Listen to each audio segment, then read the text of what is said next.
Now in this video, I'm not here for a long time, I'm here for a fun time. And it might not be very fun because I'm a little bit of a troll and I like to fuck with people, but that's neither here nor there. Listen, I don't claim to be the most informed ass Hawks fan of all time. As a matter of fact, can you even call me a full-time Hawks fan? Well, you can this season, but that's neither here nor there. But listen, I'm just trying to put the pieces together and understand a little something. You see the title of the video, you saw the thumbnail, you know who the fuck we're talking about. Now, if there is some type of underlying fucking nerd ass, like, oh, the number he wants is not what the Hawks are willing to match or something like that, or the cap, or the second apron, whatever bullshit nerd analytic shit, cool, leave that in the comments and you can just click off the video. But if there is no valid reason why this hasn't happened yet, I need someone to give me some fucking answers. Because when we look back at, and for those of you who for some reason have not seen the title of the video, not sure how that's possible, but I'm trying to figure out why the fuck is Mr. Kuz not a part of the goddamn, Kuminga not a part of the Atlanta Hawks going into next season officially yet? I'm hearing all this shenanigans about we might try to sign and trade this motherfucker, or he might just be, he might have just been a one-year rental and he's just gonna go off someplace or something like that. I don't know if he's a restricted free agent or a regular free agent. I don't know how any of that shit works. I'm just a normal ass nigga. And I don't think there's enough people like that on the internet who are willing to admit that I'm just a normal ass nigga. I don't know all these terminologies. I don't know what all this shit means.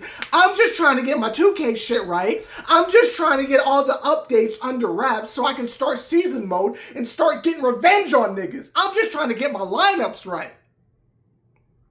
And speaking of lineups right, when we look at the last time we saw these niggas on the last episode of Dragon Ball Z, not when they were getting their fucking muffin cracked, I'm talking about the games that mattered, the 2 games that we won against the eventual fucking champions. We won't say their name because fuck them niggas, but that's not even there. There are 2 individuals that fucking disappeared. And there were 3 individuals that stepped the fuck up. The niggas that disappeared, which I've been trying to tell y'all about for months. Fucking Jalen Johnson. You want to trade Trey and leave us with this motherfucker. But that's fine.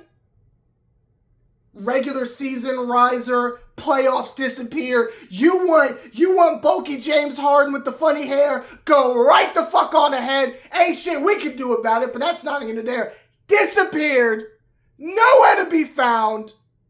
I'm talking he's catching in 12-point nights, mad turnovers, but cool, we'll let it go. The season's over. He had the heartfelt closing thing at the end of the season. Oh, we don't like the feeling of that. Trust me, it'll never happen again. Well, nigga, you didn't fucking contribute, so I don't give a shit what you have to say, to be quite honest with you.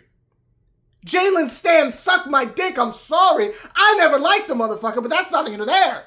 And then you got Mr. Improved, fucking Nikhil Alexander Walker. Fucking disappear. Nigga can't hit a jump shot for shit. So you've got someone who is a perennial MVP. I don't know when that was decided, but someone who's in MVP runnings because he's so fucking good. He's the face of the franchise. We have to base our future off a nigga that's played 1 healthy season his whole fucking career. But it's fine. And Nikhil, who can't hit the side of a fucking backboard on a barn. Did the metaphor make sense? No, I don't give a fuck.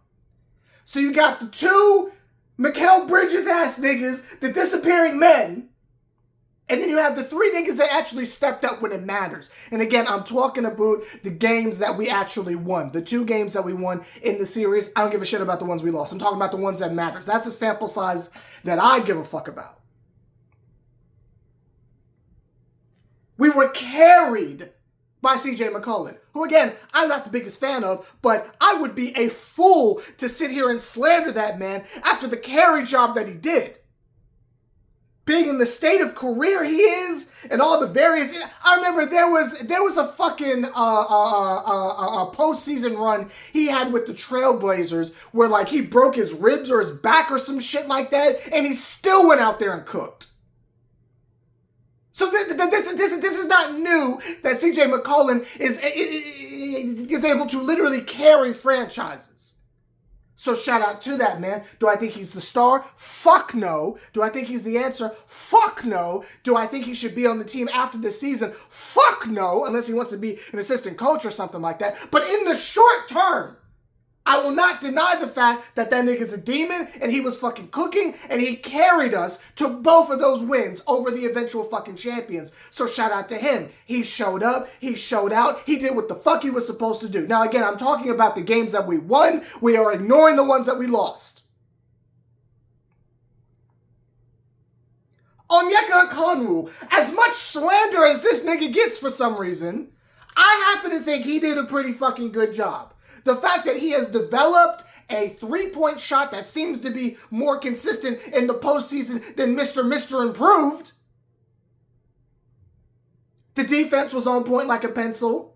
Playing goodish defense on Karl Anthony Towns, even though there are rumors and suspicions that allegedly the other team, whose name won't be mentioned, was trying to not feature him, to rest him and not show their hand or whatever, which I think is bullshit. I think the clamps were just getting put on that nigga by my man Double O, but that's not here to there. I thought he stepped up. I thought he did his job offensively and, most importantly, defensively. I don't know why there's always this thing going into a season of we have to solidify the center and blah, blah. We already got, he's right there. He's right the fuck there. Now, is he perfect? No. Is he the end-all, be-all? No. Is he a top 5 center? Well, probably not, but I think he's doable. I think he's fine. I think he's got the chemistry down. And again, I think we are downplaying the fact that this nigga's cashing threes like it's nothing. And in today's NBA, where that seems to be the only thing that matters, where everyone has to be 3-and-D unless you're a star player, I think we're perfectly fine.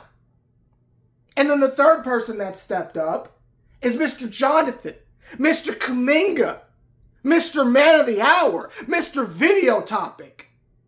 When your alleged stars and most improved players fucking disappear like Avatar Aang,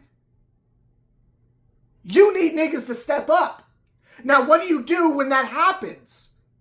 Do you send them off to the island of misfit toys, or do you reward them for their contributions? Now, again, if there's some Kennedy Carter shit going on where there's some things behind the scenes that we just don't know about, where he's a fucking cancer or some shit like that, then cool, fine, I'll just be wrong on that. Again, if it's a salary cap thing that I just don't understand because I'm just a normal ass nigga that plays 2K, then that's perfectly fine. I will be wrong. But I don't understand how someone can be one of the... Again, we don't win these fucking games if it's not for them. And specifically Kuminga.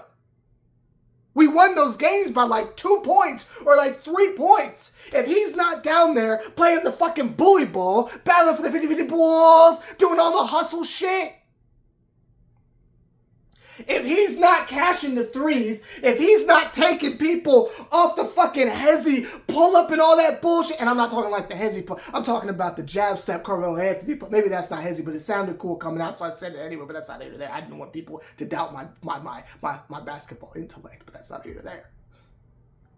If he wasn't playing good-ass defense, if he wasn't being the play finisher that we know he can be and we needed him to be, if he's not willing to run down the court and do Operation Fast Break every goddamn play because that's all Quinn Snyder knows how to do outside of ISO CJ, which was previously ISO Trey, but that's not here nor there. We just gonna act like he's gonna get away with this for another fucking season, but that's another video. We'll get to Cokehead Quinn, another video we're talking about Kuminga, but that's not here nor there. I don't know how you don't reward that. Especially when, what is your alternative? It's not like Atlanta's out there doing anything. Outside of drafting niggas who are playing well, I will give them that. Y'all know the summer league's not canon to me. They're playing against bum-ass niggas that you will see at the YMCA, but that's not a hint or there. 90% of them won't even be in the fucking league, but shout out to them for doing their job in the dual summer leagues we have going. I'm not sure why there's 2. I'm not going to complain, but that's not a hint or there. Outside of drafting some nice talent that will rot away on the bench with Asa, I'm trying to figure out what your alternative is. Your starting 3 is at times Dyson Daniels, or at times Nikhil, or at times Jalen Johnson. It's like a revolving door. It's like that David Fizdale shit where it's like positionless basketball. It's a revolving door of niggas.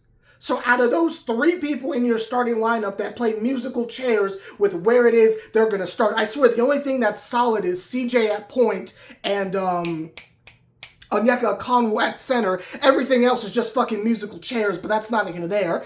Outside of that, you have, again, we're talking about your 3 and or 4.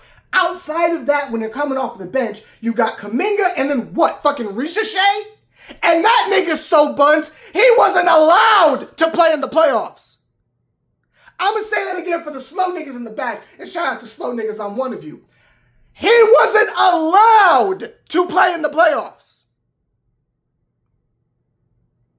So your alternative is a nigga that was on punishment in the first round. And nigga, where it was the last game of the season, I believe against the Cavs. Was it the Cavs? I don't know who the fuck we played against, but we had the opportunity to do some real seeding type shit. You remember that? I can't remember if it was for the 6th or the 5th, whatever the fuck it was. We had an opportunity to move around and get a more favorable matchup.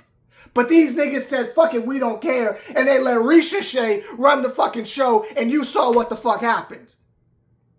So a nigga who was in his room with the door locked, getting food shoveled to him under the fucking door, saying, hey, I synced your report card. We ain't going to Chuck E. Cheese. You're going to write down 500 times I will not talk in class. Am I trauma dumping? I don't know. A nigga who was grounded is who you are going to give the keys to the castle to. Instead of a motherfucker that was closing games in the playoffs when it mattered. I do not understand it. I don't fucking get it. Now, by the time I upload this video, maybe he's already been traded. Maybe he's already on the team and I did all this for nothing because I just don't understand the fucking analytics and the fucking back ends of the NBA. But I'm trying to figure out, why is this even a topic of conversation? Why is my man's name being drug across the social media streets in such a way? It should be a no-brainer you bring this motherfucker back after what he did. And if you don't, and there's not a valid reason behind it, the Hawks are yet again doing the fucking thing where you don't give shit a fucking chance. He wasn't even here for a full fucking season, and you're gonna give up on him. You didn't give Porzingis a chance. Not that I thought it was gonna work, but you didn't give him a fucking chance. Fucking Luke Cornett. No, not Luke Cornett. Cornett is a tall motherfucker on the Spurs. Kennard. You didn't give him a fucking chance. You shipped him off some goddamn where. Wasn't even here a full fucking season. This is gonna get me some hate. But I don't give a fuck. I'm saying it. You gave DeJounte Murray a season and a half and said, fuck it, reset. You gotta give niggas a chance. We can't build anything if you keep taking the fucking pieces away. If there's no fucking foundation. And if you think that putting our fucking future on a child, 3 children, who are going to get the Ace Newell treatment, believe me, I have seen this movie before. And 2 bum-ass niggas that couldn't show up when it mattered the most. When you have a healthy, proven alternative. And again, he's another fucking vet. Now, I'll say it again. If there's some Kennedy Carter shit going on where he's a locker room menace or something like that, then cool, I'll just be ignorant. But until I see some legitimate proof of such, until I see the concept laid in front of me, nigga, I'm Mark Cuban. I'm out. Because I need this shit to make some fucking sense. And if you're going to get rid of him, and I know, oh shit, haven't made a video in a while. I know they got that Wiggins dude or whatever, shout out to him. But what would be the harm in stacking the deck a little bit? What would be the harm in having an even more stacked team? Because what you don't want to do is just get a motherfucker out and then replace him with another motherfucker. You want to get better. Someone who's already a part of the system. You want to build on what we have. Our roster, based on the end of the season, is the second best team in the NBA. Meme or not, I don't give a shit. None of y'all could even touch the team that won't be mentioned. We got 2 licks on them motherfuckers. So wouldn't you want to build on that? But it's whatever. Let me know your thoughts down below. I didn't think this video was going to be that long. I didn't think I had that much to say. Apparently I did. So hopefully you enjoyed it. And I'll see you motherfuckers later for something else. I don't know. But I'll see y'all later. Dream in 5.